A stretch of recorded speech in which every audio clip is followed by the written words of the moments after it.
بسم الله الرحمن الرحيم الحمد لله رب العالمين والصلاة والسلام على أشرف الأنبياء والمرسلين سيدنا محمد وعلى آله وأصحابه أجمعين. Dear respected viewers, Assalamu alaikum wa rahmatullahi wa barakatuh. I welcome you on this blessed day of Jum'ah to another brand new episode of In the Shades of the Qur'an. I'm your host, Qamar al-Islam. This is an interactive live show broadcasted on a fortnightly basis every Friday from 5:30 to 7 p.m. And with your help and support, we will be inshallah continuing this. It is a live interactive, as I said, live interactive show where you can ask us questions related to the topic or even anything in general. We have just come out of the blessed month of Ramadan, a time when most of us had made the intention to complete the whole Qur'an. Alhamdulillah, most of us have succeeded. But when reading this Qur'an, how many of us thought about the importance of reading the whole Qur'an cover to cover? Is it something that we only do in the blessed month of Ramadan? How often should we do reading the Qur'an from cover to cover? All of these questions fall under the umbrella topic of Khatm al-Qur'an, our today's topic for discussion. Helping us to seek answers to such questions, we have with us a prominent scholar who is the founding principal of Al-Quran Institute London, respected Khatib of the Dar al-Ummah Jami Masjid London, and the former senior Muslim chaplain of the Baths and the London NHS Trust, Fadilat al-Shaykh al-Muhtaram Hafidh Shafiq al-Rahman al-Madani. Assalamu alaikum, Shaykh. Wa alaikum assalam wa rahmatullahi wa barakatuh. Thank you very much for giving us your time and being here in the studio. Thank you too, and thanks to all the viewers of Channel S for being with us for this program. Jazakallah. Jazakallah khair. As our today's topic for discussion is Khatm al-Quran. First question I wanted to know from you is, what is Khatm? What do we understand by Khatm and where has it been originated from? Jazakallah. A'udhu billahi minash shaitanir rajim. Bismillahir rahmanir rahim. وقرآنا فرقناه لتقرأه على الناس على مكث ونزلناه تنزيلا وقال سبحانه وتعالى الذين آتيناهم الكتاب يتلونه حق تلاوته أولئك يؤمنون به ومن يكفر به فأولئك هم الخاسرون. Dear viewers, Jazakumullah for being with us. This is a program, a show that is dedicated, as you already know, dedicated for the purpose of the Qur'an, for the purpose of the knowledge of the Qur'an. So welcome all of you to this program, and we hope that you will enjoy and you will benefit from this program, and keep on watching it, as well as inviting others to watch the program and watch the show. Jazakumullah for being with us. Coming back to your question, what is Khatm al-Quran? First of all, we know what Qur'an is, and Khatm, the word Khatm in Arabic means to complete something, to conclude something. So Khatm al-Quran means reading one round of the Qur'an from cover to cover, from beginning to the end, reading all of it, the whole of the Qur'an. That is called Khatm. Khatm, in Arabic, it has many shades of meaning. One of the meaning is also seal. You know, a seal comes at the end of something, when something has been completely done. For example, a letter, when it is complete, has the writing is complete, and it is time to close it down, wrap it and close it, and then at the end giving the stamp, impressing the stamp on the letter. This comes normally at the end. So Khatm, in other words, Khatm is to end, Khatm is to conclude. So reading the Qur'an from the very beginning to the end and concluding it, or reading the reading of the Qur'an, all of it, that is called Khatm. In our Bengali and all other languages, it's very much known and very common and very well known phrase, Khatm al-Quran. The Quran, where did it originate from? The term Khatm. Yeah, the term Khatm it's originated from the usage of Arabic and from the usage of the Prophet ﷺ and the Sahabis and all the pious and ancestors, Salaf al-Salihin. The entire reading of the entire text of the Quran, entire matn or ibarah of the Quran from the beginning to the end, that has been a tradition obviously from the very beginning. The Prophet ﷺ used to read all of the Quran from the very beginning, to the end, and particularly he used to read it to Jibreel alayhi salatu wassalam, revise it with him once every year during the month of Ramadan. And it was reported in the authentic hadith that the Prophet ﷺ, during the year in which he died, he did the revision with Jibreel twice. Yes. And since then, obviously, Sahabis, companions of the Prophet ﷺ, and Muslims throughout the ages, alhamdulillah, read the Quran and they read it, all of it, from the very beginning to the end. Of course, parts of the Quran here and there are read, but whole Quran in the order that is seen today, in the order that is available from Surah Fatiha to Surah Nas. From Surah Fatiha to Surah Nas, maintaining this order and from the very beginning to the end. This is how the Quran is read. Reading the Quran is a form of worship, ibadah. So merely only by reading, as Muslim we can earn thawab. That's right. Yeah. Okay. Now my question would be: does Quran say anything about Khatm al-Quran, reading the Quran cover to cover, and the term Khatam? Is it been mentioned? Well, no. The Quran, as I said, the word Khatm has been mentioned in other senses in the Quran, not in the sense of doing the complete khatm or reading of the Quran. No. Okay. No.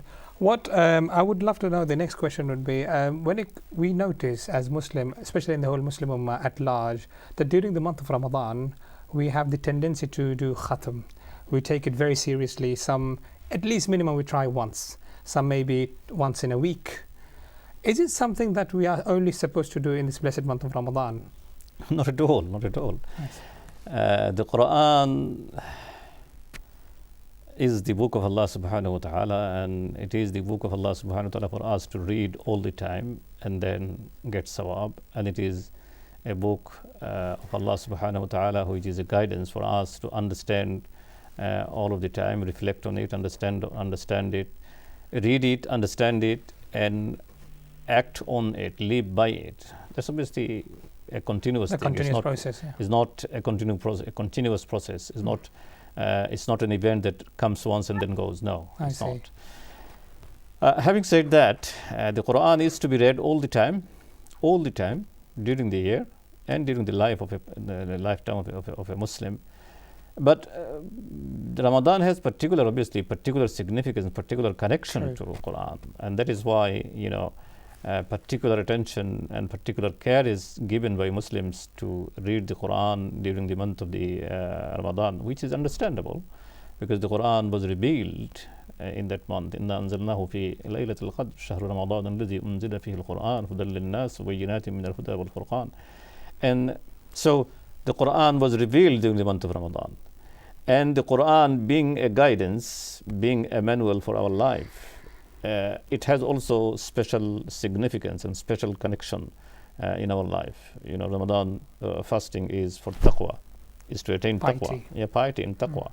How to attain piety and taqwa? It is through the Quran, through living, the Quran. So that is why, living, yes. So that is why Ramadan has a special connection with the Quran.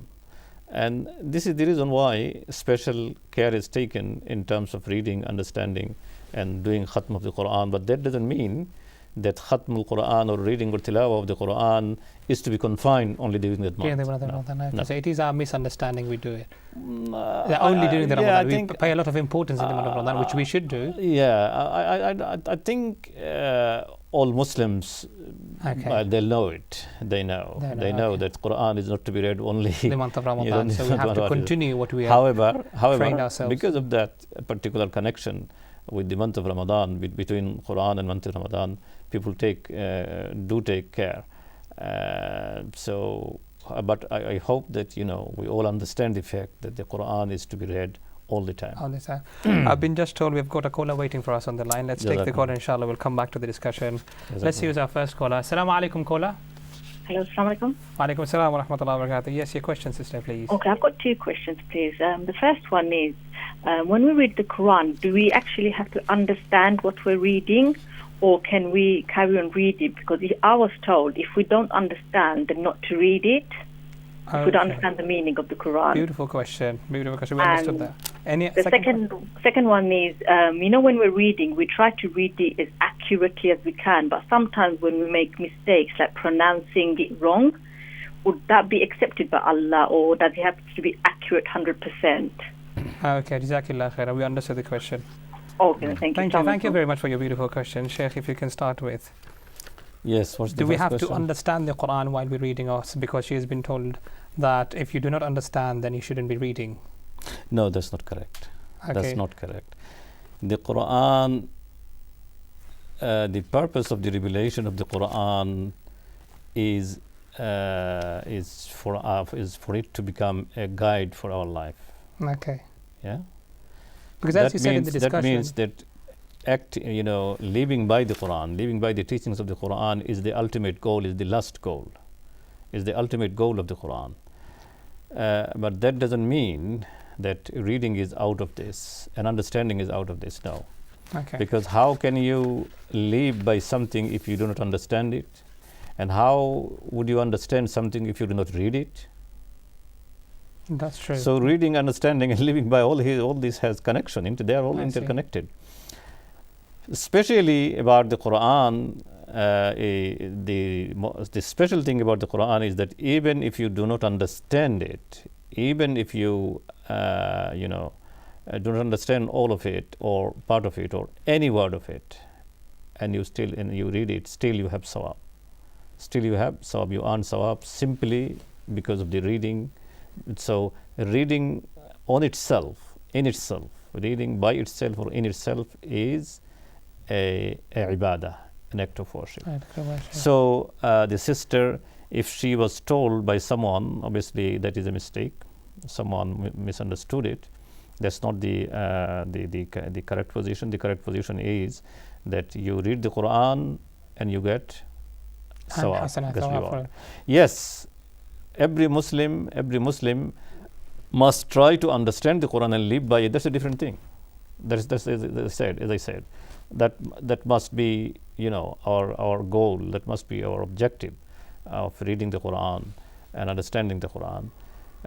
But reading itself is an act of ibadah or worship on its own. But we don't stop there. Yes. We also strive to understand the meaning whatever we read to the best of our ability. Yes, that's right. And our second question was with regard to the tajweed. If the tajweed is not up to the standard or is not accurate, now in terms of hasanat. Well, this is a very oft repeated and often asked question about about tajweed. What we say is that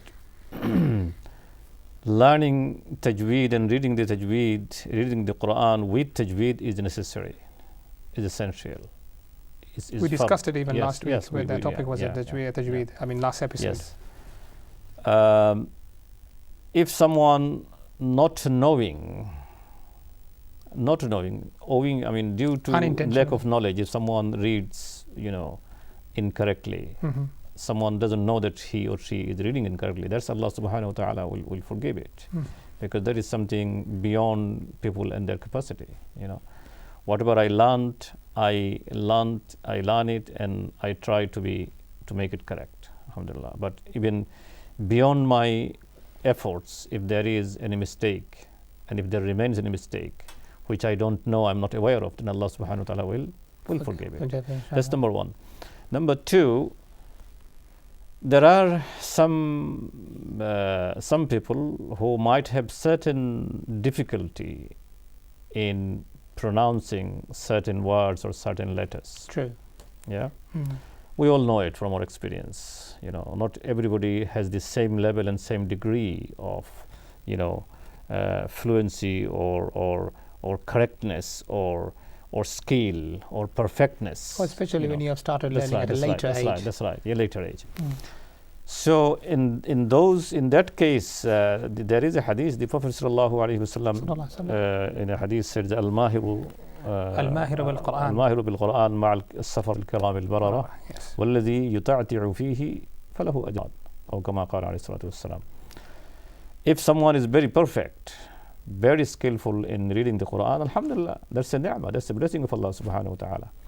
But if someone has difficulty, natural sort of difficulty in perfecting the tilawah of the Qur'an with tajweed, and tries and still remains problems, then he or she is also forgiven. Rather, the Prophet ﷺ says that he will be given double reward. He or she, this reader will be given double reward. One for the efforts, and the other for correctly reading. I see. So alhamdulillah, this is the blessing. But we have to keep on striving. Yeah, we have to keep on striving to make our recitation perfect. I hope the sister has got the answer. And alhamdulillah, if there is any more question related to our topic or even in general, by all means, you can dial the number appearing at the bottom of your TV screen, and inshallah, the respected Sheikh will be more than happy to answer those questions. Getting back to our discussion, the Khatm al-Quran. So when we say if a person or somebody wants to do the Khatm, does it mean that they have to follow the order from Surah Fatiha until Surah Nas, or they can read somewhere from between and then continue until they finish Surah Nas? How is it? There are two ways or two sort of manners, of reading the Quran. One is that you read parts from here, parts from there. That's true. A surah from here, a surah from randomly there, randomly, because there are certain surahs or certain ayahs, for example, Ayatul Kursi and lots of du'as. Lots of du'as there in the Quran. These you read on particular occasions for particular purposes, because they have particular rewards. So you read from here and from there. That's fine. That's fine. There is no harm in reading Quran or certain parts of the Quran from here and there without maintaining the order. That's number one. Number two, when we speak of Khatm, the complete reading of the Quran from cover to cover, from beginning to the end, then obviously it is desirable that you follow the order. Follow the order. That is more rewarding. Even in that case, if someone doesn't follow the order, it is not a sin. It is not a sin. No, it's not a sin. It's not a sin. However, it is strongly desirable. It is strongly desirable, strongly recommendable, strongly advisable that one follows the order that is found in the Quran. So it's from Surah Fatiha. Yes, going from Surah Fatiha onward and until continue Surah onward Nas. until Surah comes. That's called Khatm. Yeah. Now, within how many days does one necessarily have to do a Khatm? Is there any time limitation? Yes, there is time limitation. There are timings, but these timings, maintaining these timings is not mandatory. Is not an obligation. In other words, one takes as long as one needs to make a Khatm of the Quran according to one's own time and situations. So people, when they are very busy, busy with their life, they might not be able to make the Khatm in a few days' time. They might have to take longer, maybe a few months even. So it all depends on how much time each and every one of us individually we have, at our disposal. The important thing is to keep connected with the Quran. Mm-hmm.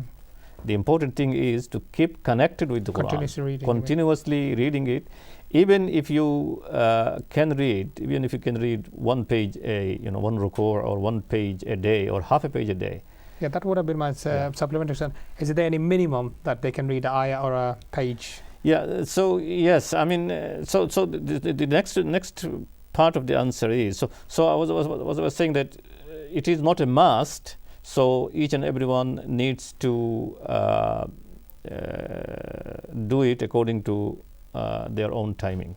Okay, there's no However, if one has time, if one has more time, then 7 day, doing a khatm in 7 days on 1 week.